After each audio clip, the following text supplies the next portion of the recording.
Hi, everybody, and welcome to NJJN session on defunding police and investing in youth. We've got some awesome panelists today from cities all across the country that have been doing this work for years. So we have awesome organizers from LA and Los Angeles. We've got folks from Minneapolis, New York, and St. Louis. So they'll each talk a little bit about their work, how it's changed in the current moment, and some of the wins that they've been able to move forward and what asks they have of you as part of the National Juvenile Justice Network. So I will not bore folks with a long introduction, but we'll go ahead and turn it over to the experts on the line to have them share a little bit about their work. I wonder if we want to kick it off with the folks from LA. If you guys want to get us started. Yeah, this is Lupita, and one of the campaigns that we've been working for a long time is the 5% campaign. At first we started with 1%, but now we're moving on to 5%, and what we want is redirect these dollars from the city's budget. So 54% of the unrestricted city's budget goes to law enforcement, and we already know that they also have like other contracts, like from Metro, like from the Dodgers and other private contracts. So it's like, why is it that that crime has been going low, but investment to law enforcement incarceration keeps increasing? So if we can just get $5 for 5%, 5% of that 54% city's budget can give us youth centers, youth jobs, bus passes throughout all young people in LA County. And another thing that we've been working on is on the youth development department, where young people get directed from the system and go to community-based organizations. That project has been as that has already had passed. We're still working on to get a department, but there's been young people that have been diverted. It's a process still. It's not as many as young people as we thought it was going to be when we first started doing the planning, but it's a process, and it's actually interesting to still continue being part of those conversations, even the aftermath. Hey everyone, this is Sage with Youth Justice Coalition. Here in LA, we've been pushing for to defund the sheriff and decarceration for a long time now. And the setting of COVID was that different orgs we're in coalition with had just passed an Alternatives to Incarceration work plan that laid out a roadmap for the city to follow, and specific guidelines for where money should go when we divest from the police. And so we entered into COVID with already this kind of structure of and plan and energy around defunding the police, and by pushing a campaign of like, you can't get well in a cell, and acknowledging the fact that jails are no place for any type of care, and really pushing family stories and trying to get stories from jails out to the public.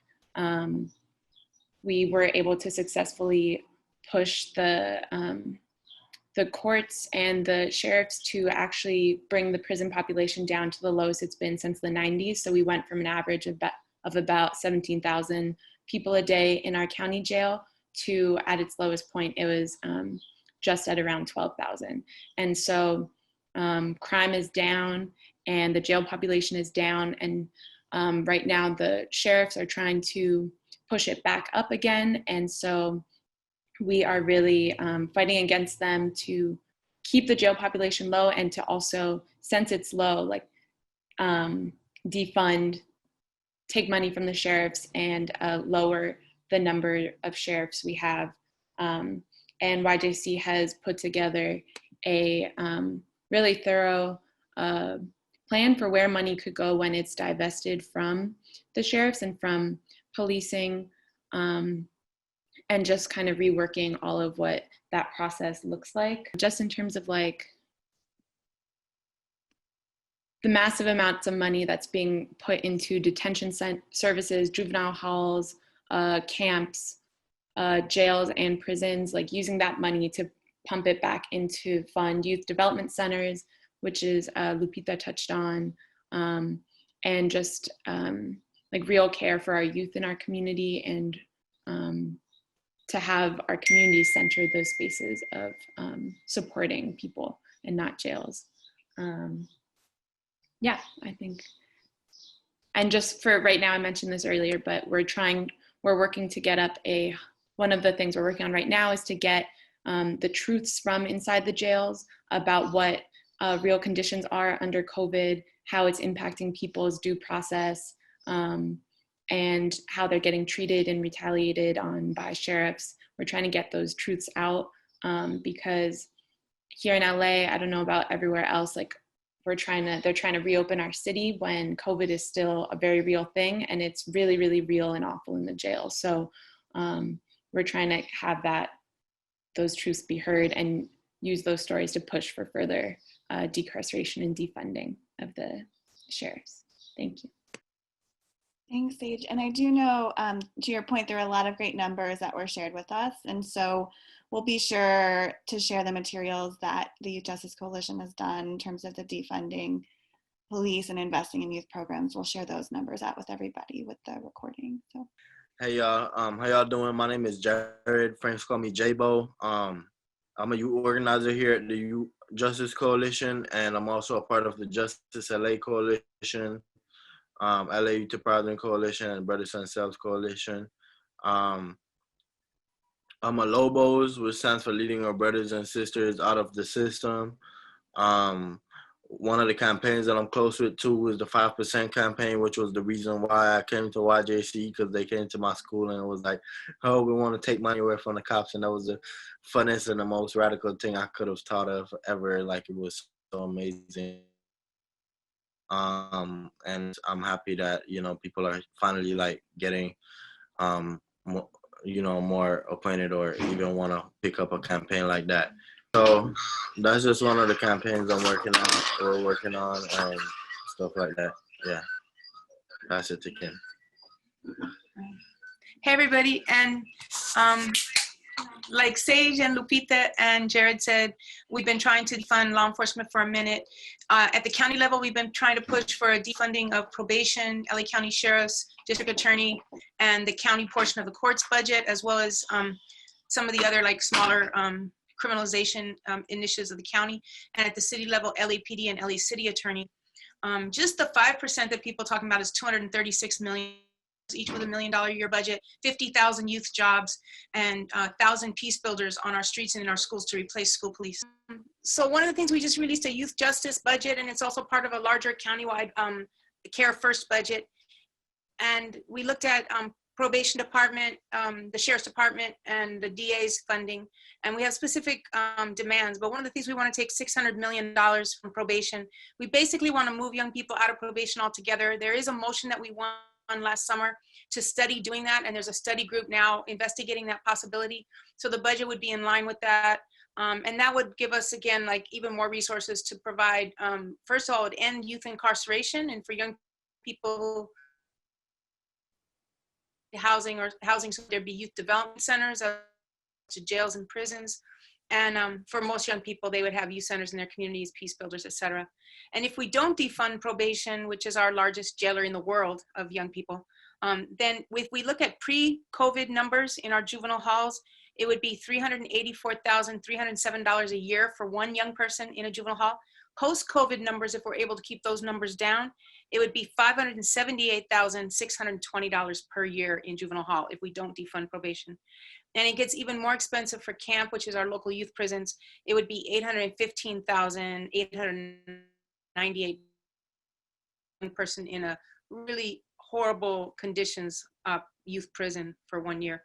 So we're really urging that the county defund the sheriffs, as Sage put it down, defund LAPD, as Jade and Lupita, we're really urging the county and the city to defund the sheriffs, like Sage put it down, defund the LAPD, as Lupita and Jared put it, and defund probation, like we just described. And those are our budget demands, along with a bunch of policy demands. We have legislation we're working on at the state level to police accountability legislation, as well as a pilot project to provide alternatives to 911 than police being the first responders. And for everyone on the call just to support what Carmen was saying, it's such an honor to be in the movement with you and to watch what you're doing. We're totally inspired every day by everything that you're all working on. Thank you. And maybe we want to pitch it over to Carmen to follow up, given that introduction, talk a little bit about what's happening in New York and with the Gathering for Justice. Yes, hi everyone. Certainly honored to be here and to share some of the work that we're doing, but also to be in movement spaces where the work has been happening for quite some time all over the country. I'm going to share a little bit about the work of the Gathering for Justice and then our work in New York City as well as in California. And so our organization, the Gathering for Justice, is a social justice organization founded by Harry Belafonte in 2005 after he witnessed a 5-year-old Black girl by the name of Jaisha Scott being handcuffed. And her charges were that she was unruly in the classroom. And so he brought together leaders from the civil rights movement and had asked the question, what have we done? We achieved so many victories during our time, and what have we left for our children? And so a couple of things that our mission is to build an intergenerational, intercultural national movement to end child incarceration while working to eliminate the racial inequities that permeate the justice system. And so we are grounded in the ideology of Dr. King as a social application for change and civic engagement. And our organization is very unique in that we provide direct services, we engage artists and cultural leaders as foot soldiers in grassroots mobilization, and consult and advise on legislative and policy initiatives while organizing in local and national communities. We have 2 state-based task force, Justice League New York City and Justice League California, that work on juvenile and criminal justice reform, as well as with artists, educators, direct service providers, artists, and people who are formerly incarcerated. We're brought together under the umbrella of the Gathering for Justice, but I always say we come together like Voltron. Operating as a coalition, some of our initiatives that we have done have been Growing Up Lockdown, which is our 3-day juvenile justice conference, really based on solutions centering people that are directly impacted. We've also done rapid response for the non-indictment of the killing of Officer Daniel Pantaleo, or the killing of Eric Garner, and the non-indictment of Officer Daniel Pantaleo in New York. Our March to Justice, which was a 9-day, 250-mile march. And so we've also had other campaigns, Take the Knee, where we shed light to Colin Kaepernick taking a knee around police brutality, as well as developed the I Can't Breathe campaign, and then worked on with Rock Nation and a coalition of organizations to free Meek Mill, as well as Pedro Hernandez, who was a young man that was wrongfully accused in the Bronx. He did about 2 years. And so we brought together a coalition of 50 organizations within 24 hours after we were contacted by his mother to release him. All charges were dismissed and he was released within a week. And so just to share a little bit about what's happening in New York, we've been working in coalition with many organizations for the past 7-8 years around police accountability, police brutality. We initially started with 10 demands. One of our demands to get a special prosecutor, sorry, my baby's in the background, to get a special prosecutor was appointed, and that was after the death of Eric Garner in 2014, as well as was enacted as an executive order by the governor. We recently, during what we have done in response to what's been happening recently, we had already been pivoting our work to make sure that people had access to the work that we're doing under COVID, but it just became important for us to go back out on the streets. And so we've been organizing protests as well as marches in New York City to continue to push the 10 demands that we initially had put together in 2014, but also really consolidate some of the demands to make sure that we gain some local victories. And so one of the demands that we put together in the 5 demands for our stolen lives and looted dreams hashtag the Take Back March was to repeal 50A, the law that conceals police misconduct from the public. And so making it possible for us to actually gain information about officers who abuse their power. And so that was put into motion last week. It was voted upon. And so now we're just trying to make sure that as it's been voted on, that there's actually an implementation process that includes community members and also victims of families, victims of police, families of victims of police families who we actually work in coalition with. Also the anti-chokehold bill. Many people know that Eric Garner was killed by an illegal chokehold. And so this makes the use of a chokehold by law enforcement a criminal offense punishable by law. And so no longer is it just something that it's illegal, but it's now punishable. We also got enacted the Police Stat Act that will require data collection and reporting on deaths in police custody, as well as racial disparities in law enforcement.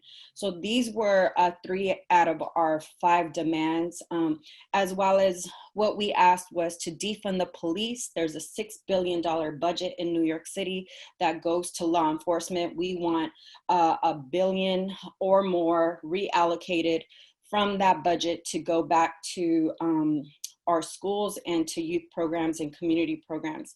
And so just yesterday, in celebration of Juneteenth, our young people have launched their campaign called End the War on Children. So they started their campaign with a Juneteenth youth-led Black Lives Matter action with 3 demands. One was to again, in alignment with the broader organization of the Gathering for Justice, to defund the NYPD. This is the city must cut the NYPD budget and redirect all funds to safety nets and key needs for Black and Brown communities, including immediately reinstating the summer youth employment program that used to give 75,000 jobs to young people during the summer, as well as CUNY, ASAP, accelerated study and associate programs, fully funding K-12 education and transportation.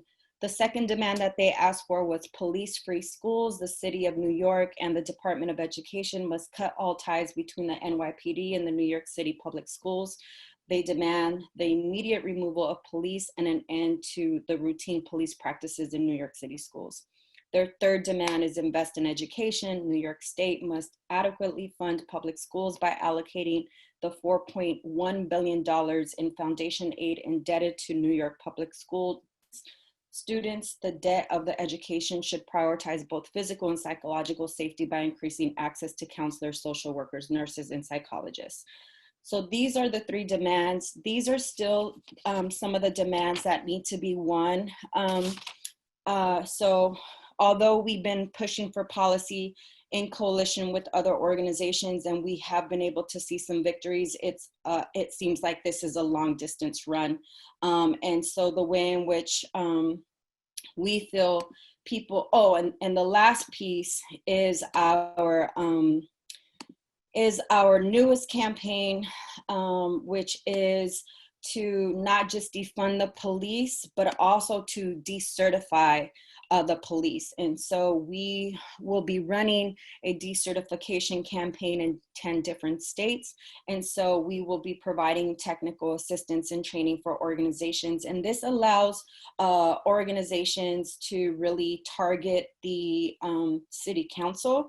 And so we will have some information to share, but if those who want to learn more about our organization, they could go to our website, www.gatheringforjustice.org, or follow us at NY Justice League or at Gather #4 Justice.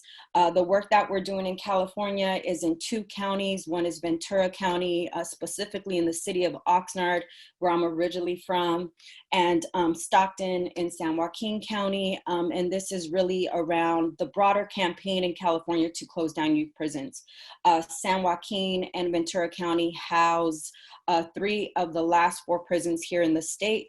And so we're working with community members to not only really reimagine what justice looked like in their community. You can't do anything without community, and making sure that they're certainly present around the conversation of what needs to happen in their own community, but also working in coalition with the statewide group. And so the person who is our senior regional organizer, Jasmine Delafosse, is the person who leads those efforts across the state of California, and specifically in Oxnard and Stockton. So that's just a little bit about our work, and I really appreciate the opportunity.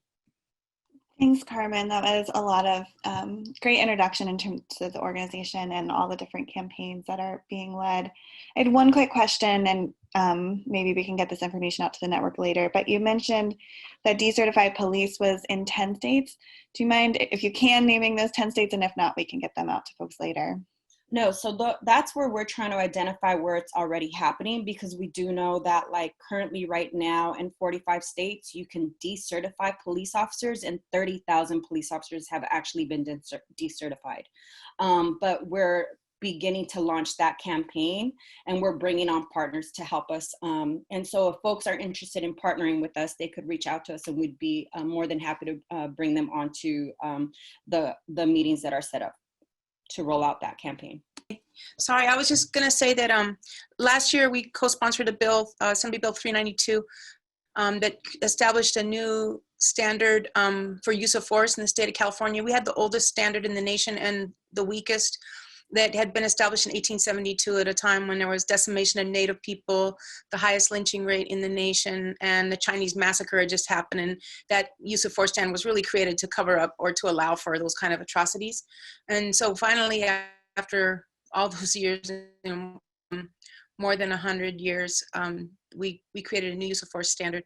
There's also a 1421 was passed a couple years ago that opened up police records, but law enforcement agencies across the state have really tried to block implementation correctly of that bill.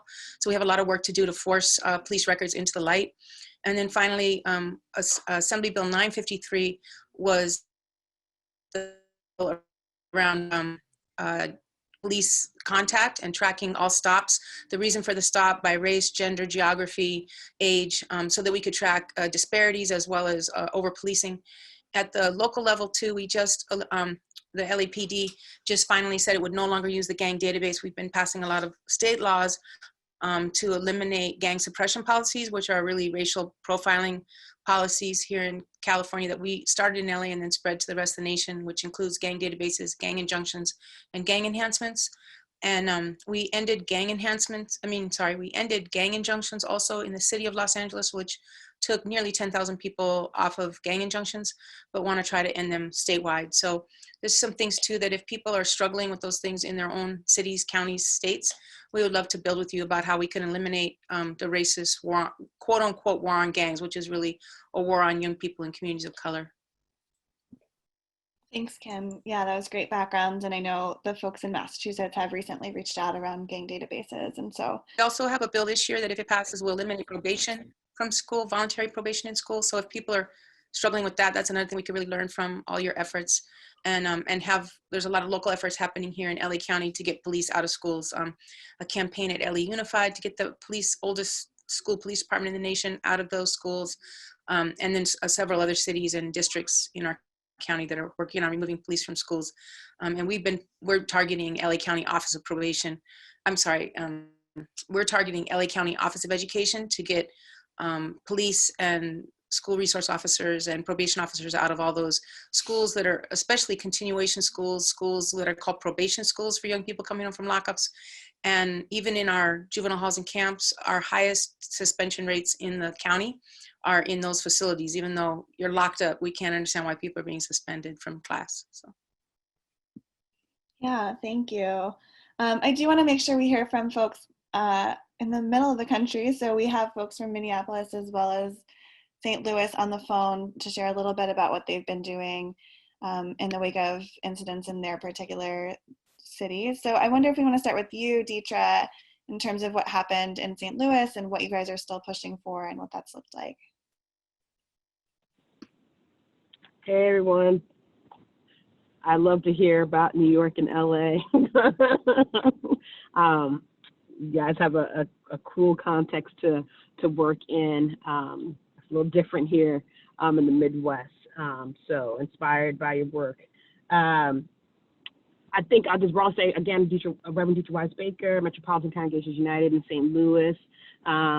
We've been organizing for about 30 years, mostly people of faith and congregations, but in collaboration with lots of organizations in the community over the years. I would say broadly in terms of the current moment, the Justice Table, sort of our grassroots organizing group, is calling for 5 demands, which are much different than others have said, to defund the police. We're calling for reparations. We're calling for to free political prisoners, particularly folks that since the Ferguson uprising were locked up and are still locked up. We're calling for the police to be disarmed, decommissioned, and dismissed. And for us, one of our local debtors' prisons, the workhouse, we're asking for the workhouse to be closed, and that's been a campaign that's been going on for a while.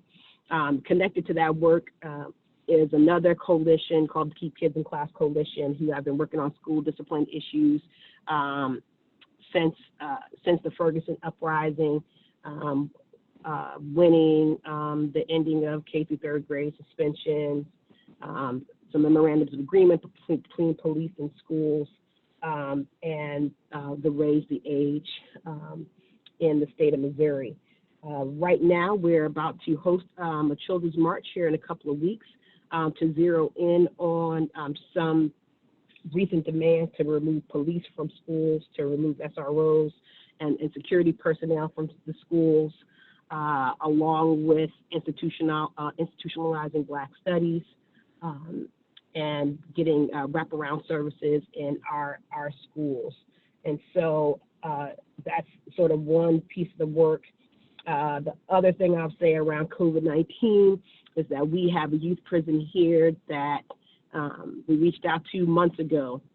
We were able to, in collaboration with the Public Defender's Office, reduce our juvenile detention populations by 1/3 related to COVID, and to maintaining those releases and having conversations with those around those policies remaining in place, period. Our youth prisons were hard to negotiate with, and one of our youth prisons now has a 60% COVID infection rate. We joined forces actually with the union of the workers in that youth prison, and we're demanding for those kids and those workers to be released before somebody dies in there. So that's a little, snapshot of what's happening in St. Louis. That's really helpful, Dietrich. I'd love to hear from you, Malika, in terms of what happened in Minneapolis and what the direct work has been as a result of that, if you're able to speak to that and introduce yourself. Absolutely. Hey, y'all. My name is Malika Abon. I work at the Legal Rights Center, which is a community-driven nonprofit law firm. We specialize in adult and juvenile criminal defense and sort of practices and youth advocacy as well. And so it's really an honor to be here with all of y'all doing this amazing work. And as you all know, Minneapolis has really turned a corner in terms of the conversations that are happening here about what safety looks like for people. Our organization has been working in the juvenile space and on juvenile justice reform issues for years, but mainly our work has been in providing legal assistance to the communities that created us 50 years ago, that being the African American community, the American Indian movement, and then later joined by immigrant communities here. And a lot of our advocacy work, both at the state and county level, has really been to elevate the issues of the juvenile justice system and work to build coalition with other community partners who've been doing this work, primarily elevating the message that our current system is really traumatic, doesn't work, and that here in Minnesota we have some of the worst racial disparities in the country. So over the last couple of years, we've been working on some larger campaigns around ending juvenile life without parole, expanding the use of restorative justice programs, you know, and some smaller needed reforms to improve the conditions and treatment of youth who are going through our justice system. But ultimately, our biggest goals have been to totally reshape the way that youth who are supposed to be protected by the state are being treated, and to demand that the current funding that's being used to warehouse kids, to send them far away from their communities or even out of state, is invested instead back into the community. So for the last year, we've been really kind of building up momentum around a big campaign to close down our local juvenile detention center, which on a given day only has about 30 children in it, which allows, you know, our local leadership to pat themselves on the back and say that they've done enough. When instead we, you know, the message that we're trying to elevate is that if this center, which uses millions of dollars each year, is only housing 30 children, then we can do that ourselves in our community. With COVID-19, our priorities like really quickly shifted in similar ways to the work that I've heard described by others, focusing on calling for an immediate court review of all youth in correctional facilities, and also pushing and ultimately forcing the Department of Corrections here to end their practice of not allowing families to visit their youth, which went against state standards or state statute, and we knew to be truly traumatizing to youth and families who were just concerned about each other in this pandemic. With George Floyd's death just a few weeks ago, as many folks may know, you know, due to the amazing work of some of our community partners, the 9 members of our city council have stated that they are going to begin the process of disbanding the Minneapolis Police Department. This isn't supported by our mayor. It's not supported by the full city council, but it is a majority. And so they haven't released any plans yet. They've said this will be a year-long process, and part of our work in this is to ensure that youth voices are heard in these conversations about disbanding or defunding our police department, and that there's a broader, more systemic view of the entire juvenile justice system, as we're also talking about the specific practices of the Minneapolis Police Department. So a few of the ways that we're doing this, we've been working on for the last couple of months and really trying to elevate this now, creating a youth-created map of Minneapolis with all of the resources where youth currently go to for support, places where they feel safe, and we're hoping to elevate that as a clear image of the current resources we have in our community, the beauty of our communities seen through the eyes of youth, and also a way to identify places where some of this current funding that's going towards the police departments could go either to existing organizations or wherever the need is. Also, a couple of weeks ago, the Minneapolis Public School Board ended their contract with the Minneapolis Police Department and gave our superintendent here 2 months, essentially mid-August, to come up with a plan for safety. And so that termination of the contract, however, still leaves the door open potentially for, you know, the Minneapolis Public Schools to partner with a different law enforcement agency to create their own, or, you know, there just isn't clear guidance on what they're going to do. So we're pushing and helping to organize youth voice in whatever safety plan that's coming out of the district, and leveraging some of our organization's work in restorative practices to really highlight that as one of the solutions in this new safety plan.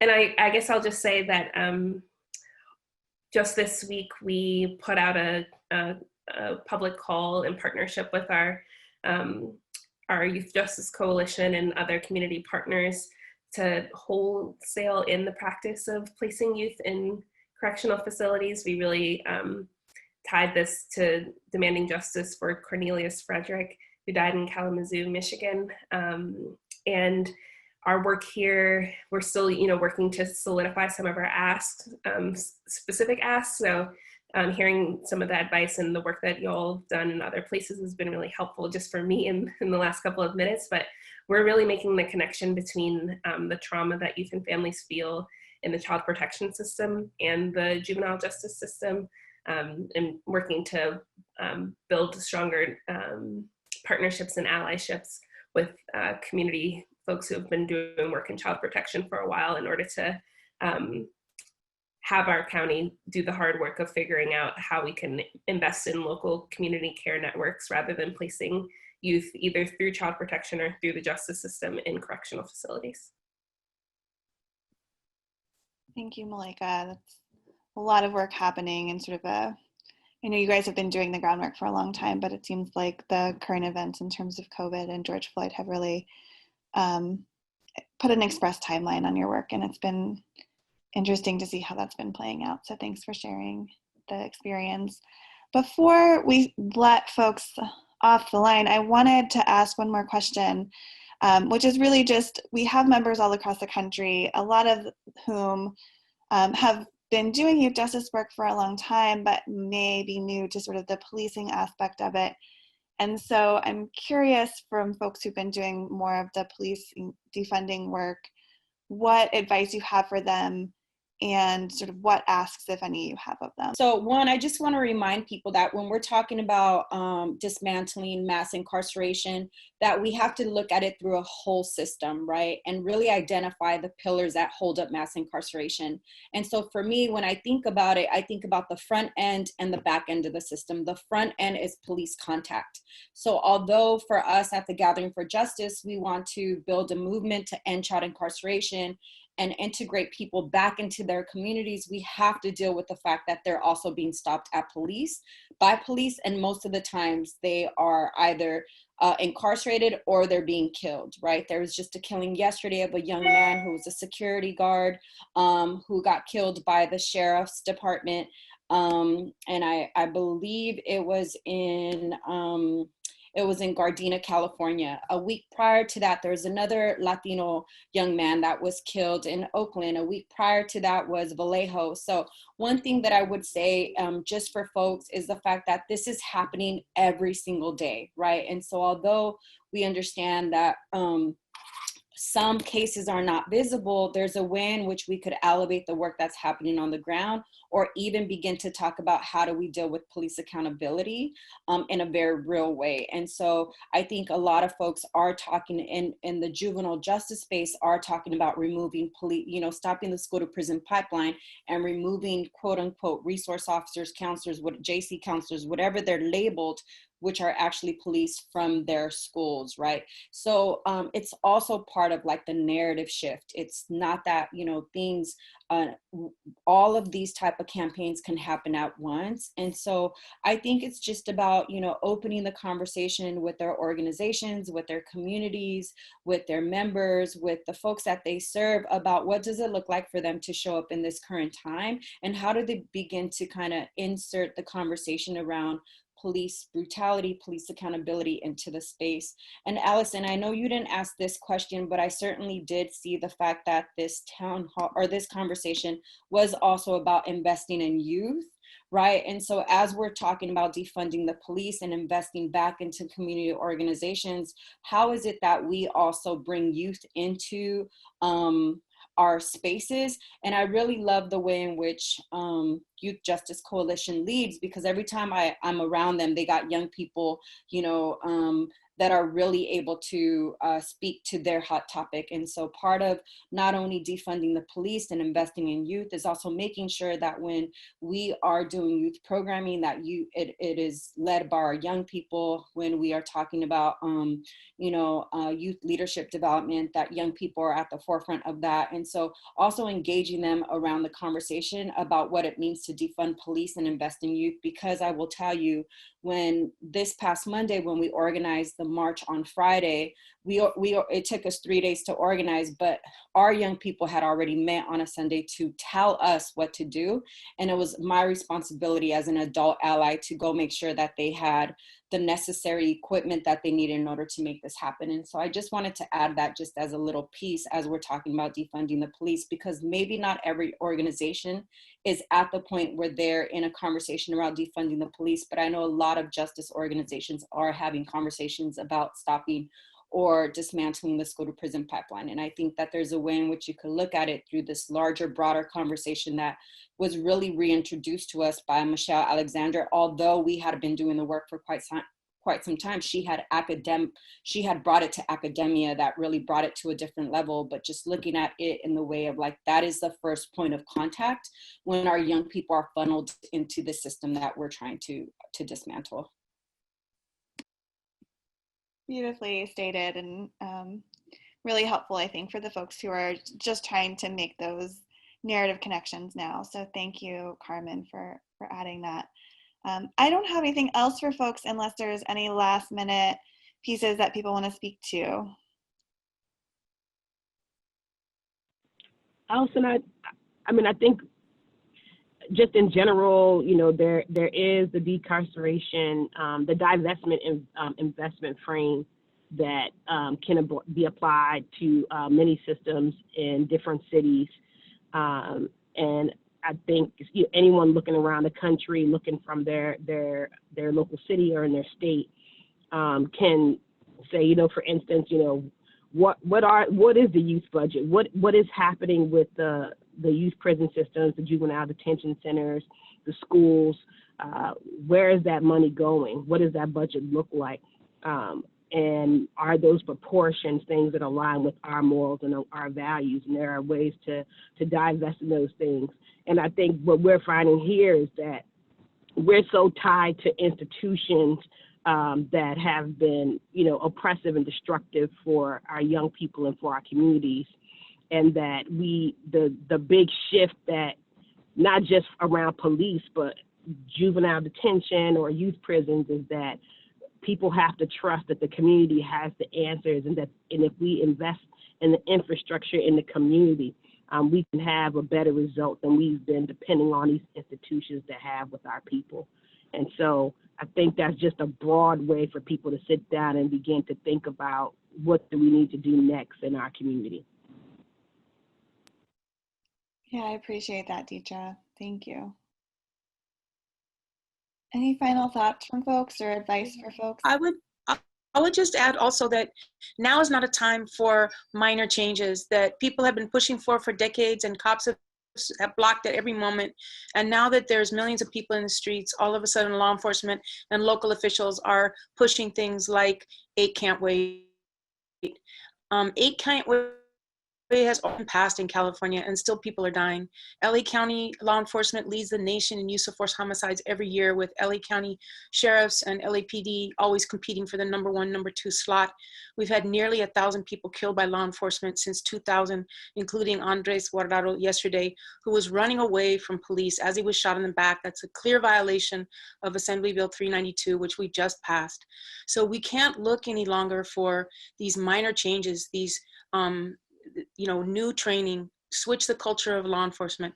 If we don't recognize that the roots of law enforcement is about destroying Black lives, taking indigenous of workers' rights, maintaining control over the poor and people of color, if we don't eliminate those as our policies and no longer allow departments with those roots to rule, then we will continue to see mass incarceration of people of color, mass deportation, the highest in the world, and mass killing of people and injury of people. And it's our responsibility not to allow this amazing moment, this historical moment, to pass without really dismantling the system, both prisons and police, and building something better for communities.